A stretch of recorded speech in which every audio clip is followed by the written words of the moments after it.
ડોલ્ફિનનું ઝુંડ જોવા મળ્યું. ડોલ્ફિનનું ઝુંડ જોવા મળતા લોકોના ટોળા એકઠા થયા. એક સાથે 40થી વધુ ડોલ્ફિનનું ઝુંડ દરિયામાં જોવા મળ્યું છે.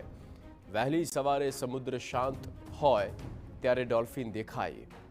દીવના આ એ દરિયાના દ્રશ્ય છે જ્યાં ડોલ્ફિનનું ઝુંડ જોવા મળ્યું છે. એક સાથે 40થી વધુ ડોલ્ફિનનું ઝુંડ દરિયામાં જોવા મળતા લોકોમાં પણ આશ્ચર્યની બાબત સામે આવી.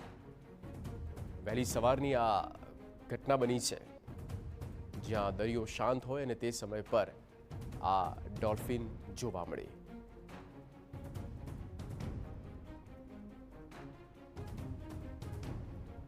તો આ દીવનો દરિયો છે અને સવારના આ એ દ્રશ્યો છે જ્યાં આપ જોઈ શકો છો કે કઈ રીતે ડોલ્ફિન દરિયાના કિનારાની બિલકુલ નજીક હતી અને એ સમય પર ઉપસ્થિત જે લોકો હતા ત્યાં બ્રિજ પર આ ડોલ્ફિને જોઈ રહ્યા હતા.